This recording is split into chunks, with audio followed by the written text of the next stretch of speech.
আসসালামু আলাইকুম সবাইকে। বাধ্য বিয়ে গল্পের 7 নাম্বার পার্ট। তো বেশি কথা না বলে চলুন গল্প শুরু করা যাক। ডাইনিং টেবিলে বসে খাবার খাওয়া চলছে। মাহবুব রশিদের চোখ হঠাৎই গিয়ে পড়ে নাফিসার দিকে। ভ্রু কুচকে গেল তার। একরকম গভীর দৃষ্টিতে তাকিয়ে থাকলেন। ঠিক সেই মুহূর্তে নাফিসা ওনার দিকে তাকায়, চোখে চোখ পড়ে যায়। এক মুহূর্ত থমকে গেল। নাফিসার শ্বাস বন্ধ হয়ে আসে। সেই চোখ দুটো, সেই চেহারা কোথায় যেন দেখেছে সে। একটু অপ্রস্তুত হয়ে চোখ নামিয়ে নেয়। গলার কাছে কি যেন দলা পাকিয়ে যাচ্ছে। সে ধীরে ধীরে মনে করতে থাকে এই চেহারাটা, এই চোখ, ঠোঁট, নাক হুবহু মিলতো সাইমনের সঙ্গে। হ্যাঁ, পুলিশ অফিসারের সাথে। তার বুকের ভেতর কেঁপে ওঠে। তাহলে কি উনি ওনার বাবা? মানে উনি কি আমার পুলিশ অফিসারের আব্বু? কিন্তু মুখে কিছু বলতে পারে না। ভেতরে একটা কাঁপুনি চলে যায়। ওদিকে মাহবুব রশিদও কিছু বলছেন না, তবে চোখ দুটো ঠিক নাফিসার দিকে স্থির। মেয়েটার মুখে এমন কিছু আছে যা মায়া মায়া ভাব। এমন মুহূর্তে আফিয়া বেগম তার কানে কানে আস্তে আস্তে বললেন, ওকে সাইমন এনেছে। ওদের একাডেমির এক বন্ধুর বোন। ওই ছেলেটা এক মিশনে গিয়ে শহীদ হয়েছে। মাহবুব রশিদের চোখ হঠাৎই খানিকটা আলোকিত হলো। তারপর বলল, সাইমন এনেছে? তার কণ্ঠে অল্প বিস্ময়। অনেকদিন ছেলের সঙ্গে তার কোনো যোগাযোগ নেই। একটা নীরব যুদ্ধ চলছে, একটা অভিমান, একরকম জেদ। তার ছেলেও তার সাথে। তবু সে একা কোথায় যাচ্ছে, কার সাথে কি করছে সব খোঁজ রেখেছেন তিনি নীরবে। আজ যখন শুনলেন সাইমন নিয়ে এসেছে এই মেয়েটাকে, তখন নিজেরও জানতেই চোখে একটু ঝলকে উঠল। তবে কিছু বললেন না, শুধু নিঃশব্দে নিজের মনে গুটিয়ে নিলেন বিষয়টা। আফিয়া বেগম আবার বললেন, মেয়েটার বাবা মা অনেক আগেই অ্যাক্সিডেন্টে মারা যান। আত্মীয় স্বজন বলতে তেমন কেউই নেই। ওদের দায়িত্ব নিয়েছে সাইমন। এই কথাগুলো শুনে মাহবুব রশিদের মুখটা একটু বদলে গেল। গম্ভীর মুখটা এবার একটু কোমল হলো। চোখে কেমন এক ধরনের স্নেহ মায়া জমে উঠল। একটু চুপ থেকে তিনি চারপাশে তাকালেন। সবাই নিঃশব্দ। চামচ থমকে গেছে। কারো মুখে কোনো শব্দ নেই। তারপর তার চোখ এসে থামলো আবারও নাফিসার মুখে। শান্ত কোমল, একটু যেন ভয়ে সংকুচিত হয়ে বসে আছে মেয়েটা। চোখ নামানো, শরীরটা একটু কুঁচকে বসেছে, যেন হাওয়ায় হারিয়ে যাওয়ার অপেক্ষায়। মাহবুব রশিদ একটু গলা পরিষ্কার করে বললেন, এই যে আমাদের নতুন অতিথি। সবাই চুপ। নাফিসা ভেবাচাকা খেয়ে উঠল। সাইপান পাশে থেকে ফিসফিসিয়ে বলল, ভয় পাস না, উনি সিংহ নন, হালকা টাইগার টাইপ, কিন্তু রাতে ঘুমিয়ে যান। নাফিসা তো একদম চমকে উঠে দাঁড়িয়ে যাবে কিনা এমন অবস্থা। তখন ওই মাহবুব রশিদ হাসলেন, হালকা স্নেহময় একটা হাসি। তারপর বললেন, তুমি এখন এই বাড়ির সদস্য। এই বাড়ি তোমারও। মামুনি, সবাইকে নিজের মতো করে থাকবে। একটা স্নেহের মুচকি হাসি দিল। কথাগুলো নরম। নাফিসার চোখ কোমল করে উঠল, বুকটা হালকা হয়ে গেল। হয়তো সে সান্ত্বনার কথা শুনেছে জীবনে, কিন্তু এত গভীর মমতা দিয়ে কেউ হয়তো এভাবে স্বাগত জানায়নি আগে। মাহবুব রশিদ এবার হেসে বললেন, নিশ্চয়ই থাকবে। তুমি এখন এ বাড়ির ওই মেয়ে, আর আমাদের ওই মেয়ে। একটু মাথা নেড়ে সবাই সাই জানালো। সেই হাসির মাঝে নাফিসা একটু গুছিয়ে বসলো। মুখে হালকা একটা লাজুক হাসলো। ওর চোখে এখন আর ভয় নেই, আছে আলোর ইশারা। একটা আশ্রয়, একটা ঠিকানা, একটা পরিবার। হয়তো খুব নিঃশব্দে তৈরি হয়ে যাচ্ছে ওর চারপাশে। নাফিসা কিছু একটা স্বস্তি অনুভব করলো। এই মানুষগুলোকে কিছুদিন আগেও সে চিনত না, অথচ আজ মনে হচ্ছে তারা তার আত্মার কিছু চেনা মিত্র।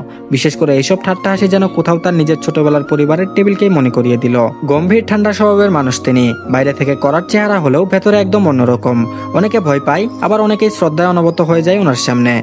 কথায় কম, ভাবনায় বেশি থাকেন তিনি। রাজনৈতিক ব্যস্ততায় ওনার একটা নিজস্ব পরিচয় রয়েছে। শহরের নামকরা রাজনৈতিক ব্যক্তিত্বদের একজন তিনি। চিন্তা চেতনায় পরিপক্ক, তবে জেদি। যা একবার স্থির করেন তা থেকে সরেন না। রাগটা যেন ওনার ছায়ার সঙ্গে, তবে প্রয়োজন হলে সেই রাগটাও ছায়ার মতো মিলিয়ে যেতে পারে যখন আবেগের ছোঁয়া লাগে। সাইমন, যার চোখ মুখ হাঁটার ভঙ্গি, এমনকি গম্ভীর চেহারাটাও যেন হুবহু বাবার মতো। তবে বাবার মতো রাজনীতির রাস্তা নয়, বরাবরই নিজের স্বপ্নকে বুকে নিয়ে বড় হয়েছে সে। পুলিশ হওয়ার স্বপ্ন। আর এখানেই যেন শুরু হয়েছিল বাবা ছেলের মধ্যকার সেই অদৃশ্য দেয়াল তোলার গল্প। মাহবুব রশিদের আশা ছিল তার বড় ছেলে পারিবারিক রাজনীতিতে পা রাখবে। একদিন হয়তো তাকেও ছাড়িয়ে যাবে রাজনীতির ময়দানে। কিন্তু সাইমনের সেই ইচ্ছে ছিল না। সে পুলিশ হতে চেয়েছে নিজেই, আত্মমর্যাদা নিয়ে, মানুষের পাশে দাঁড়ানোর একটা অন্যরকম স্বপ্ন নিয়ে।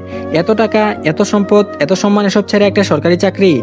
এই চিন্তা থেকেই বাবা ছেলের মধ্যে জন্ম নেয় একটা অব্যক্ত সংঘাত। সেই সংঘাত একদিন চরমে পৌঁছে কথা কাটাকাটি হয়। দুজনেই দুজনকে ছাড়েনি। তারপর থেকে শুরু হয় নীরব সম্পর্কের সূচনা। কেউ আর কারোর সাথে খোলামেলা কথা বলেনি, হাসি মুখে বসেনি একসাথে। তবুও মাহবুব রশিদ কখনো ছেলের খোঁজ রাখা বন্ধ করেননি। সে কোথায় যায়, কি করে, কি ইমোশনের সব খবর তিনি রাখেন নীরবে। কিন্তু তিনি এই বিষয় সম্পর্কে কোনো খবর পাননি। তাই নাফিসা খেতে এসে প্রথমে আশ্চর্য হয়েছিল। আজ এই মেয়েটিকে দেখে জেনে সাইমনের দায়িত্ব নেওয়া কারো জীবনের ভেতরে ভেতরে তার বুকের ভেতরটা কেমন যেন কেঁপে উঠেছে। তারপর আচমকাই গলা খাকারি দিয়ে বললেন, এই বাড়ির নিয়ম কি ভুলে গেছ?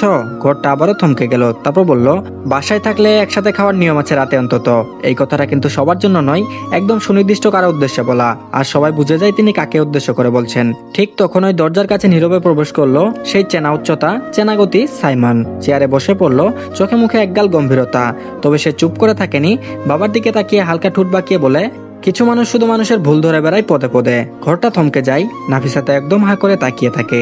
এই ছেলে বাবাকে পিঞ্চ মারছে। রিশা পাশে থেকে ফিসফিস করে বলে, 2 দিন থাকতে থাকতে অভ্যাস হয়ে যাবি না ফু, এখনো অনেক কিছু দেখা বাকি। নাফিসা কিছু বুঝে উঠতে পারছে না। আফিয়া বেগম তখন অসহায় ভঙ্গিতে স্বামী ও ছেলের দিকে তাকিয়ে থাকেন। এই দুজন মানুষ দুজনই তার হৃদয়ের টুকরো, অথচ তাদের মাঝে সে নিজেই মাঝপথে আটকে থাকে। ময়েন রশিদ হালকা হাসি মুখে সামনে থাকা পানিতে চুমুক দেন। তার দিকে তাকিয়ে সাইমন সালাম দেয়, আসসালামু আলাইকুম ছোট আব্বু। ময়েন রশিদ বলেন, ওয়ালাইকুম সালাম, কেমন আছো? সাইমন বলল, ভালো, অনেকদিন পর দেখা হলো। চোখে মুখে যেন হালকা একটা প্রশান্তি খেলে গেল। খাওয়া শেষে সবাই ধীরে ধীরে উঠে গেল। এক একজন নিজেদের মতো করে ছড়িয়ে পড়লো বাড়ির কোণে কোণে। রাত বাড়ছে। রিশা, রুহি ও সাইফান চলে যায় দোতলার বারান্দায়। সেখানে বসার এক মজার জায়গা আছে। সেখানে বসে আড্ডা, গল্প, ঝগড়া সব চলে। রিশা আর সাইফান ঝগড়া বাঁধিয়ে দেয় এক পর্যায়ে। তারপর বলল, তুই পুরা শুটকি। রিশা বলল, তুমি ধলা বিলাই, একদম আদুরে বাচ্চা। সাইফান পাশ থেকে তালি মেরে ওঠে। তারপর বলে, দুজনেই বাজে, আমি একাই কুল। নাফিসা ওদের ঝগড়া দেখে হালকা হাসি দিল আর গভীরভাবে মনোযোগ দিয়ে ওদের দেখছে। ওর কোনো ভাই বোন নেই, মামাতো ভাই বোন ছিল, কিন্তু ওরা ওর সাথে কোনোদিন খেলতে বা মিশতে চাইতো না। পুরোনো দিনের কথা ভেবে দীর্ঘশ্বাস ফেলে আবার ওদের দিকে মনোযোগ দেয়। ওর খুব ভালো লাগছে ওদের দেখে। এই কথার মাঝেই একদম নীরবে এসে বারান্দার মেঝেতে বসে পড়ে একটা মিষ্টি চোখের মাঝারি সাইজের ডগি, নাম রেডি। সাইমন যখন বাড়ি থাকে না, এই কুকুরটাকে সাইফান দেখাশোনা করে। ডগিটা এসে সুজা নাফিসার পাশে বসে পড়ে। নাফিসা চমকে যায়, মুখটা ফ্যাকাশে হয়ে যায় প্রায়। তারপর বলে, এইটা কুকুর? ইস। সে একটু সরে যেতে চায়, কিন্তু কুকুরটি ওর পাশে মাথা গুজে দেয়। নাফিসা ভয় পেতে পেতেও চুপচাপ বসে থাকে। কুকুরটি হঠাৎ ওর কাঁধে মুখ ঠেকিয়ে দেয়। তারপর ছোট্ট একটা লেজ নাড়ানোর পর ওর হাত চেটে দেয়। নাফিসার ভয় কেটে যায় খানিকটা। সে ধীরে ধীরে কুকুরটার মাথায় হাত রাখে, আস্তে আস্তে হাত বুলিয়ে দেয়। মনের অজান্তেই ওর মুখে ফুটে ওঠে এক আশ্চর্য হাসি। সেই মুহূর্তে পেছন থেকে এসে দাঁড়ায় সাইমন। চোখে মুখে কিছু বলার মতো ভাব। সে দাঁড়িয়ে দাঁড়িয়ে দেখতে থাকে এই মেয়েটা যে ভয়ে ছিল, এখন কি সে সহজে কুকুরটার সাথে মিশে যাচ্ছে? কিছু না বলে, কোনো শব্দ না করে চুপচাপ ফিরে যায় নিজের রুমে। মুহূর্তটুকু নিজের ভেতর গুটিয়ে রাখে। রাত অনেক হয়ে গেছে। এক এক করে সবাই যার যার ঘরে চলে যায়।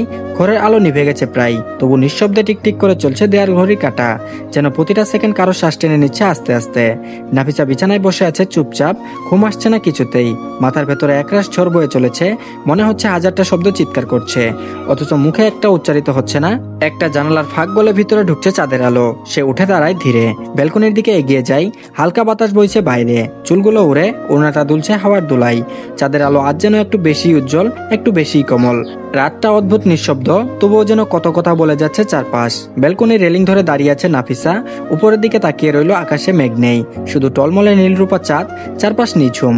তার চোখ টলমল করতে লাগলো। মুখে হাত রেখে চোখ বন্ধ করে ফিসফিসিয়ে বলল, আল্লাহ, যদি সব ভুল হতো তাহলে কেন এখানে আমার বুক কাঁপছে? তার কণ্ঠে হতাশা, ব্যথা এবং অস্বীকার করার ব্যর্থ চেষ্টা। বুকটা যেন জ্বলে যাচ্ছে কোনো না দেখা ছোঁয়ানোর আগুনে। চোখের কোণ বেয়ে নেমে আসে একটি ফোঁটা অশ্রু। সে পেছনে ঘুরে এসে বিছানায় বসে পড়ে আবার। মাথা গুজে দেয় বালিশে। চোখ বন্ধ করলে একের পর এক চিত্র ভেসে উঠছে। সেই মুহূর্ত, সেই ছোঁয়া, সেই নিঃশ্বাস, সেই অস্পষ্টতা। সাইমনের ঘনশ্বাস ফেলা কপালে সেই মুহূর্তে দুর্ঘটনার চুমু, শরীরের উপর ঝুঁকে আসা তার অস্থির উত্তাপ, সবকিছু যেন গেঁথে গেছে তার মনে আর শরীরের প্রতিটি কোষে। চিঠি কখনো কেবল লেখা থাকে না, কিছু চিঠি শরীর ছুঁয়ে যায়, আত্মায় আঁচড় কাটে। নাফিসার চোখে সেই আঁচড়ের ব্যথা আর তীব্রতা ফুটে ওঠে। সে নিজেই জানে না এই ছোঁয়া ভুল ছিল না নিয়তি ছিল। ঘুম আসছে না, মাথায় নানার কথা ভিড় জমছে, কিন্তু একটা ব্যাপার পরিষ্কার, এই বাড়ির মানুষগুলো এই অদ্ভুত ছোট ছোট মুহূর্ত তার জীবনে একটা নতুন গল্পের সূচনা করছে।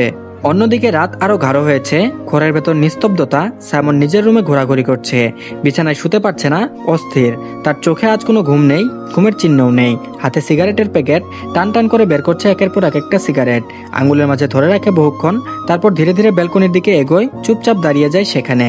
চাঁদের আলো ওর মুখে পড়ে তীব্র না, কিন্তু একাধারে নীরব জিজ্ঞাসা যেন ছড়িয়ে দিচ্ছে আকাশ থেকে। ওর চোখে কিছু একটা খেলে যায়। হাত বাড়িয়ে লাইটার ধরায়, কিন্তু আগুন জ্বলে না। একটুক্ষণ চেয়ে দেখে সেটা, তারপর লাইটারটা পকেটে রেখে দেয়। নিজের মতো ফিসফিসিয়ে বলে ওঠে, আমি কি পাগল হয়ে যাচ্ছি নাকি ওর কপালে আমার ঠোঁট? সত্যি বাক্যটা শেষ করতে পারে না, ঠোঁট কেঁপে ওঠে। চোখ বন্ধ করে মাথাটা হালকা নিচে ঝুঁকিয়ে নেয়। তারপর মনে মনে আবার বলে, স্টুপিড, আমি এতটা কেয়ারলেস কখনো হইনি। আমি এটা কি করলাম? বারান্দার নরম আলো, চাঁদের চুপচাপ দৃষ্টি, বাতাসের ধাক্কায় ওর চুলগুলো এলোমেলো হয়ে গেছে। তবুও সে দাঁড়িয়ে থাকে। সাইমনের বুকের ভেতরটা তখন অদ্ভুত হাহাকার। একটা ভয়, একটা টান, একটা অপরাধবোধ, সব একসঙ্গে জমে আছে ওর চোখে। কারণ কিছু অনুভূতিরা শরীরে থাকে না, কেবল আত্মার গহীনে গিয়ে আঘাত করে। অন্ধকার চুপচাপ দাঁড়িয়ে থেকে ওদের মনে এই লড়াই দেখছে। তবে হয়তো আকাশের চাঁদ ঠিক বুঝে ফেলেছে, এই রাত, এই চিঠি শুধু চোদ্দর নয়, হয়তো তাদের জীবনের যাতে লেখা হয়ে যাওয়া এক অনুচ্চারিত প্রেমপত্র। ধন্যবাদ সবাইকে। আজকের পার্টটি এই পর্যন্তই, আশা করছি ভালো লেগেছে। তো ভালো লাগলে অবশ্যই ভিডিওতে একটা লাইক দিবেন আর অবশ্যই আমাদের চ্যানেলটিকে সাবস্ক্রাইব করে দিবেন। ধন্যবাদ সবাইকে, ভালো থাকবেন সবাই।